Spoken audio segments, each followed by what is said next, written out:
many buffs and nerfs to spears, trident killers in Java, and how to get the new copper cape. Hello there, Ray here. We got a brand new snapshot today. This is 25W42A, and after we talk about all the changes that come out with it, we'll talk about how you guys can get the new copper cape. So drop a like and let's get into it. They did it, guys. We can finally put mending with a lunging spear, which means now when we do the lunge effect, despite using a lot of durability, which it still removes 120 durability every time you use it, you can now use XPs in order to repair it. So all that complaining online finally got this into the game. Now, would you rather have it so that the lunge did not use so much durability to start with, rather than having mending? Let me know in the comments. And the crazy trick I discovered where you can apply the maze wind burst onto the spear's offhand charge attack, which allowed me to do really crazy stuff like instant kill the warden and even go all the way to the world border. That has been now nerfed today, which a lot of you guys did not think would get nerfed. I did a poll asking you guys, and out of 8,000 people that voted, 50% thought they would not nerf the spear tricks. And you'll get to see these polls as well as participate in the conversations if you guys are subscribed with the bell notification set to all. Do you think this nerf was justified? Now, in the last snapshot review video, I showed this bug with tridents where they could keep damaging you despite already hitting you once, but this is not supposed to happen. You're not supposed to be constantly bombarded by the same trident after it already hits you. And this happens to do with the data within the trident once it hits something. It has a special tag which is called dealt damage. And normally as soon as it hits into the ground, then all of a sudden it loses its ability to do damage to anything that's below it. But because this dealt damage tag was messed up, most likely when they were designing the new trident holding drowns, they're trying to make them attack people on top of the zombie Nautilus and end up having to change that stuff to make that work. And when they were probably messing around, they accidentally removed pieces of this code, which means that even though you normally shouldn't get XPs or special loot from dropping a trident on top of something that's already been used before, all of a sudden it now works again. You can keep reusing the same trident to get XPs off of a mob, as well as like looting 3 loot, all while the player not even having to be there. Now they do have this in Bedrock Edition, and they're called trident killers, where they just keep making a trident fall back down to the ground. And then if there's any mobs there, it will apply whichever player threw the trident as a person that ends up hitting the mob underneath of it. You can see I'm getting XPs off of these, and if I hold a super high looting sword, now when they die, it will produce all the loot that comes off the looting sword, which is insane. But this all stems back to the problem that they originally made when adding the drowns that have the tridents on top of the Nautilus. But they didn't change anything about this trident thing in today's snapshot, so they're definitely going to have to fix at least the drown problem. But if they want to leave in the trident killers, I think most people would be happy. If added, this would allow for many more types of automation, as you can get looting from mobs without even having to be remotely close. But how do you think they should handle this?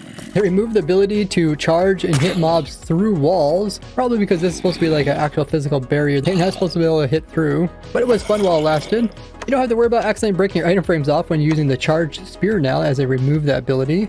You can no longer use the sharpness from the spear in the offhand to hurt mobs, allowing you to easily kill mobs despite just punching them with your fist. Now, blocking with a shield will work against spear attacks, even ones that have fire aspects, so you won't get lit on fire anymore. They also nerfed the spear so you won't be able to multiple hit the mob that is in front of you, as the spear's charge attack was applying every 10 game ticks or every half second, meaning that you could keep running through a mob and would keep damaging that same mob. Personally, I thought this was one of the coolest properties of the spear. You just hold it down and keep doing damage. So what do you think of this nerf?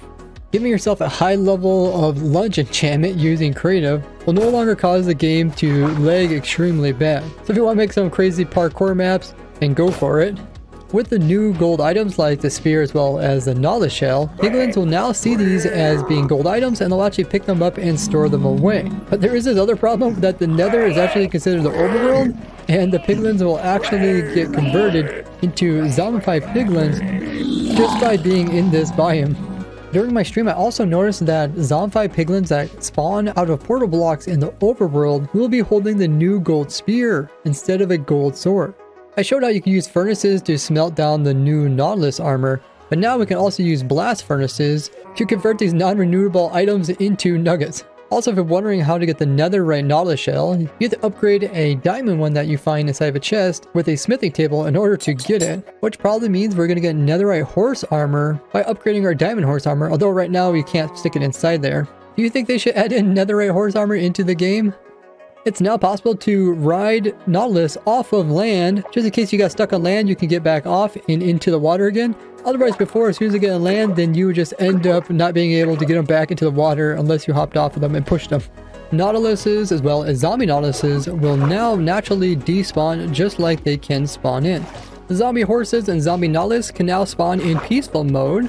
That once you defeat the rider off of the zombie horse, you can now use leads on these guys to move around like a normal horse. The zombies that spawn on top of zombie horses will now exclusively only hold spears, when before they would sometimes spawn in with other weapons on top of these guys. Skeleton horses will no longer burn in the daylight. This was definitely not intended since they never burned before.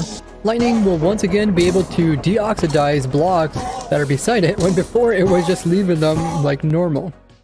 You know how different biomes have different colored stuff?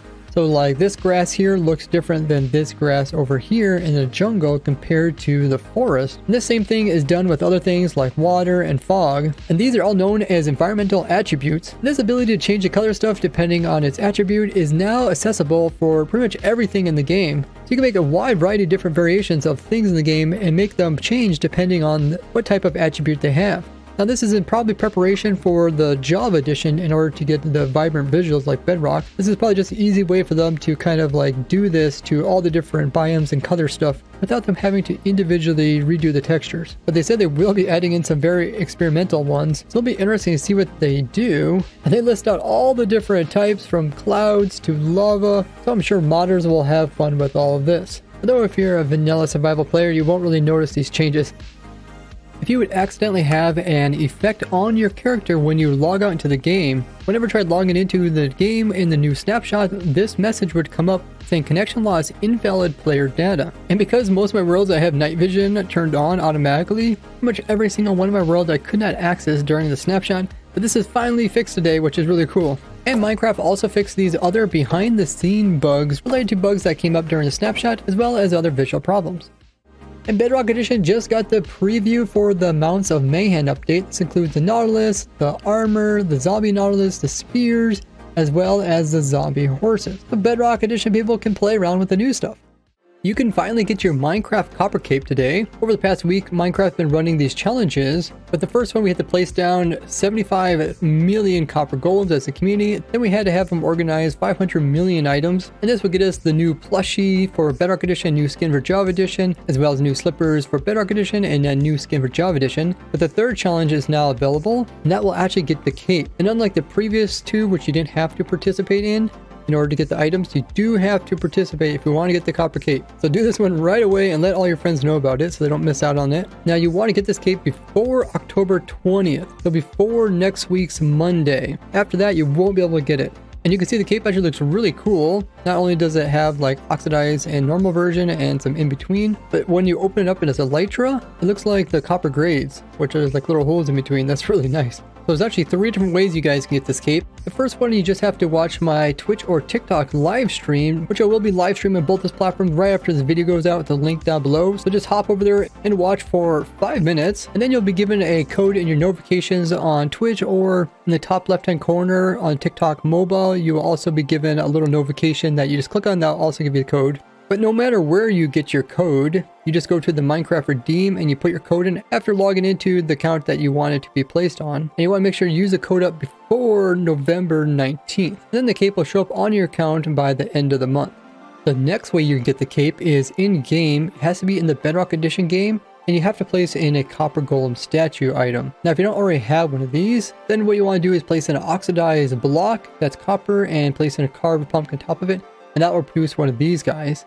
Now these guys, because they're oxidized, they'll freeze in about 8 seconds. And just like that, you can get your statue. But at this point, you still need to place it. So you have to break it down and then just pick it up and then just place it again. And then, yeah, you will get the cape by the end of the month. But you can also do the same thing in creative mode, in which case all you have to do is go into the creative menu, grab a copper golem statue, and then just place one down. And just like that, you got the requirement for getting the cape.